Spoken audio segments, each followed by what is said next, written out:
Coaches and entrepreneurs can create a magnetic book that attracts your ideal client and multiplies your income, your authority and income. So yeah, first of all, thank you, Jess and Self Pub Hub for having me, and thank you guys for whoever's watching, whether you're watching live or the replay.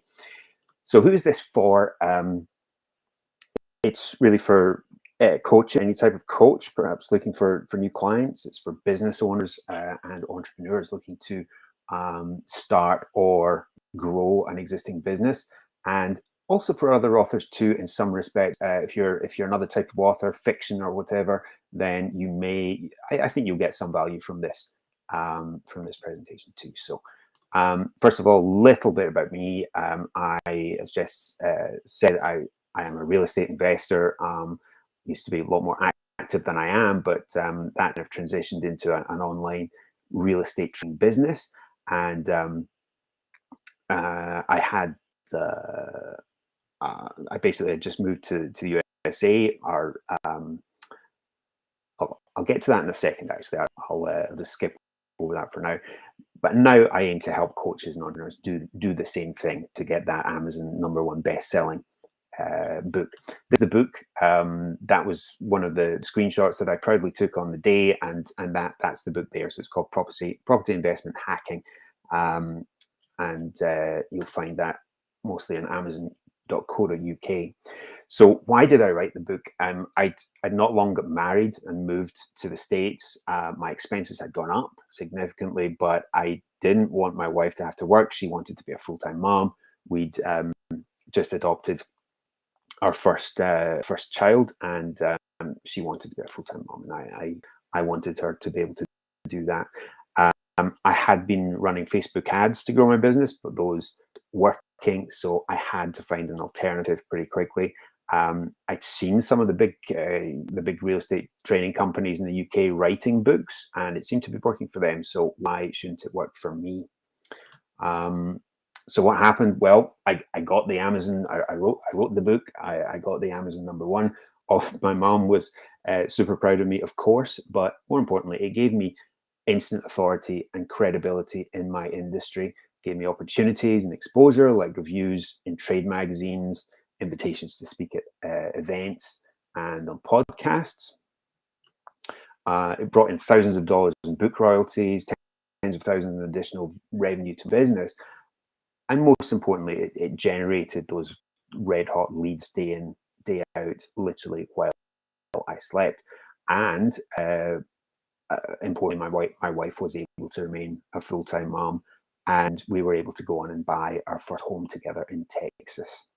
So what is this M.A.G.N.E.T.I.C book that I'm talking about? Well, it really means a book that works for your business, and it can't just be any old book. It really needs to have certain characteristics to ensure that it really does the job in terms of getting you leads and sales. So I'm going to go into what that means, and we also have this magnetic acronym here, so we're going to go through that letter by letter. So what's the M? The M is that it makes you the expert. It positions you as the expert in your field that is the natural go-to guy or gal for whatever it is that you do. And the book, what it should do, it should teach the transformation that you get for your clients. And I would recommend that you teach mostly strategy, kind of higher level strategy and principles, not tactics. Those can be perhaps come and go and be harder to teach in a book. For example, if you're an SEO guy, then try and not teach the kind of hot thing of the moment, because obviously Google can change and has changed its rules from time to time. So that's what I mean by that. So a big must is that you include case studies from your clients if possible. I always recommend that you're collecting case studies from successful clients. In my case, I actually didn't. I had a few, but I wanted to have one for each chapter. So what I did was I collected a few case studies from successful investors that I knew that were in my network. I obviously wasn't claiming that I'd trained them or anything, but it helped kind of make it a more rounded book, I felt. And so I included those, and that's something you can do if you need to. And in terms of writing the book, be generous with your knowledge and don't hold back. And I say that because if your readers think that you're holding out on them, then they're not going to be happy, and you're going to get bad reviews. Essentially, that's what will happen. So be generous, and if they're going to work with you, they will work with you, and those that won't anyway. So be generous. So moving on to the next letter A, Amazon categories. This is important, especially at launch time. So when you launch a book on Amazon, you get three. The details here do change from time to time, so forgive me if this may be out of date, but I did check fairly recently, and I believe you still get three initial categories to list your book in. And so you can get up to 10 on request, so that's an extra 7 by going direct to Amazon. In my case, I just phoned them up, and they were very nice, and they added me to 7 extra categories that I had chosen. So in terms of the first 3, I would recommend you choose one relevant bigger category. So in my case, I chose real estate and property books, and choose 2 smaller categories as well. In my case, I chose real estate financing and mortgages as my 2 smaller categories. And the reason being for that is that the smaller categories are less competitive, and you don't have to sell as many books to get to number 1 in those. And if you get to number 1 in a smaller category or bigger category, it doesn't matter. You're still a number 1 bestseller. So that is something that's good to know. So moving on to G, in your magnetic book, your magnetic book needs to get leads for you. So the way you do that is you offer relevant, valuable downloads, as in relevant to your content. So these might be worksheets, checklists, a video, multimedia content, things like that, which gives extra value to your readers. But in order to get that content, you give a URL, a web address, and they go to it, they put in their email address, and they get taken to the content. And just have the calls to action wherever it's natural to have it in your book. This obviously will build your email list and allows you to keep building a relationship with your leads if they're not ready to buy right now. So that's getting leads. N is nice bonuses. I know I'm stretching the year, but bear with me. So by bonuses, so we talked about the bonuses in the last section, and so these are downloads that you're offering your readers. Another thing I suggest you do is you give these downloads as a sum total, a value, put a value on them, and put it on a ribbon or a badge on the front of the book. You can mention it in your book description on Amazon as well. And what that does is it gives a much higher perceived value to people who are browsing through the books and your competitors' books, and may make them more likely to choose your book over the competition, because they see that they're going to get some extras with it as well. And you can see how I've done that with the red ribbon on the right there. And this is a crafty trick that you can use, which I call the look inside method. As you'll probably be aware, when you go to Amazon description, there's the book cover thumbnail on the top left of the screen, and you've got this little look inside icon there. And if you click on that, then you can see the first few pages of the book. I can't remember how many it is, maybe, I don't know, 15, 20 pages or something like that. So you can see the contents and the first few sections of the book. So what I did was, and I would say only use this if the book is really a lead generation tool. If you're looking to earn royalties from your book, then it's maybe not such a good idea. But if it's a lead generation tool, then if you put a page right at the start of your book offering your bonus download bundle and the web address of your opt-in page, then people who look at the look inside, if they use the look inside feature, they'll see this and they'll, wow, this guy's daft. He's put his his free thing in here, so I can get the thing without buying the book. So so that way you can potentially get opt-ins and grow your list without when the person doesn't even necessarily buy your book. And the nuclear option here is to even offer that download as the audio version of your book, so they're still going to get, they're essentially going to get your book for free. But you're getting the lead, as it were. So that's something to consider. So moving on to E, that would be every format. Now, by that I mean print, Kindle, and audiobook, obviously. So you want to be on each of these formats because some of your audience will prefer audiobooks, some won't look at anything else but Kindle, and some prefer print. So you're losing part of your audience if you don't cater to one of those. So every format, but I would recommend on launch day only launch in one format, probably print or Kindle. I launched on Kindle. And the reason for that is that each of the formats has its own bestseller list, so your sales kind of get diluted between among the three lists. So I would say for launch day, you only want one there as well, so that all your sales go onto the one list. And these are your kind of fans, as it were, the people who know about your book and are going to buy it anyway. It basically gives you a better chance of getting to number one. Moving on to T, and this is talking about tagline and chapters. So a little stat I found the other day was that the average attention span of internet users dropped from 12 seconds in the year 2000 to 8 seconds in 2020.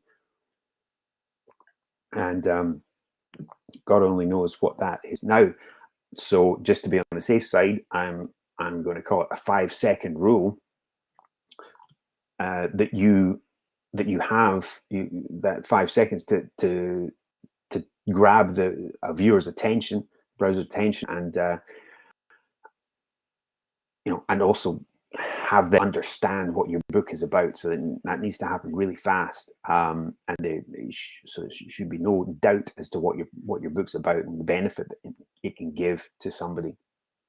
Your title should probably contain a keyword if possible, because Amazon is, after all, just a great big search engine. So in my case, I put property investment, which is the subject of my book, at the start of my title. And then the hacking is kind of what the subject of what I'm talking about. It's a kind of an interest word. What does he mean by hacking? And hopefully they're going to look further at what it's about. The tagline should give the promise of what your book is going, what's in it for your reader, and that should be filled with benefits. It should be specific if possible, and time bound if appropriate. So I did 13 ways to ethically shortcut your way to financial freedom and property with little to none of your own money in 12 months or less. So I made it time bound. Obviously, don't make it. You want to make it somewhat realistic that somebody can actually do in that time.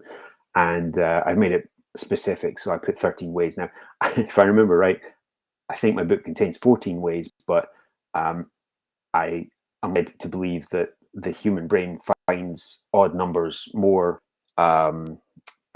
more attractive in this way than even numbers. So I just made it 13. Unlucky for some, but hopefully not me. So chapters, I recommend giving your chapters mysterious names, so that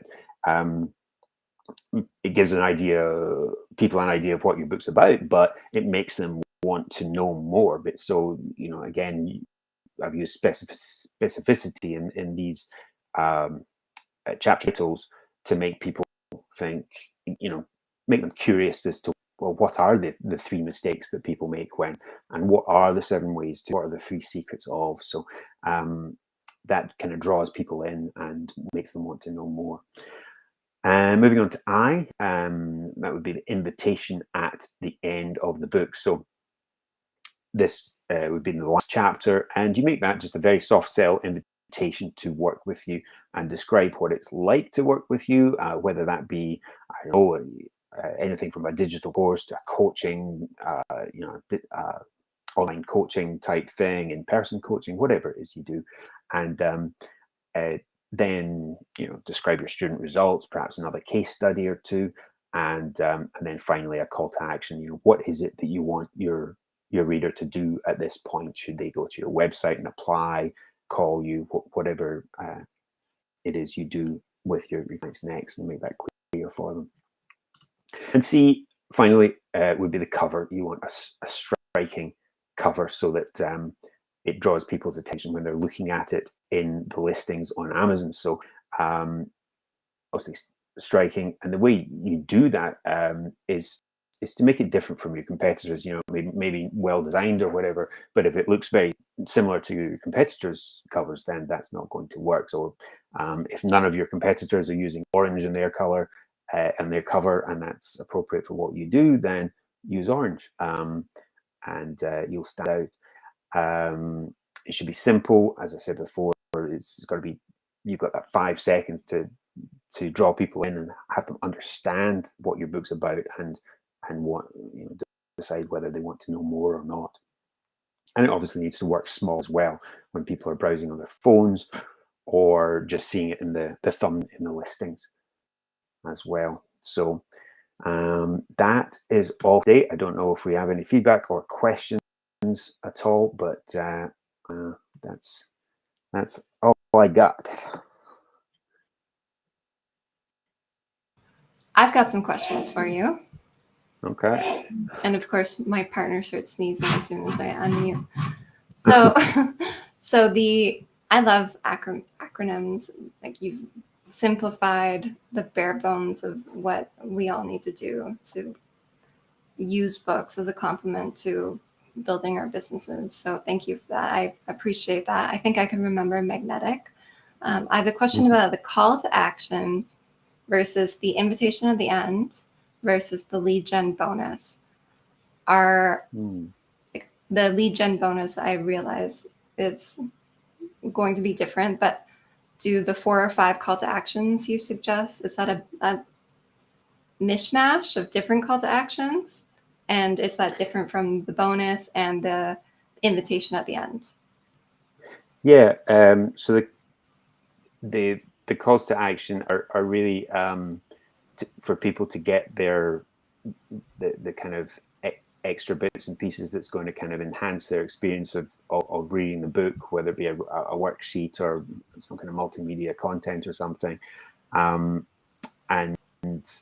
it kind of draws them in, gets them onto your email list, and you can have an autoresponder sequence to follow that up with, or they just go onto your kind of your daily emails or weekly emails or whatever that is, and you can continue to build the relationship with them that way, and whenever they're ready to work with you, then you would have further invitations in your emails, I would hope, as well, to do that. And in terms of the bonus, that's the bonus bundle that you're referring to on the front of the book, and then the call to action, or the invitation at the end of the book, is really to work with you. So if they decide they want to really make sure that they get if they want your help get the transformation that you have described in the book, then that's the step that they need to take, that you're describing or asking them to at the end. Hope that makes sense. It does, yeah. I have actually used your tip on putting a bonus on the cover and putting it in the front matter as well. And Mm. I struggled with this because I didn't want people to, I didn't want to invite people into my list right away as a stranger, but I also realized Mm. that the book and an offer, they're they're both an invitation. Like they're someone's taking a chance on you either way. So I made sure that my bonus was like a bite-sized invitation. I wasn't asking people to do anything bigger than read the book. I was asking people to join the Self-Pub Hub community. And I Yeah. probably got 30 times the conversion rates on on the front matter bonus than I got on the book. And so I think in my own experience Wow. that has worked really well. Oh, that's I have, interesting. yeah. Yeah, I never thought to track that, but yeah, good on you for for tracking, Jess. That's awesome.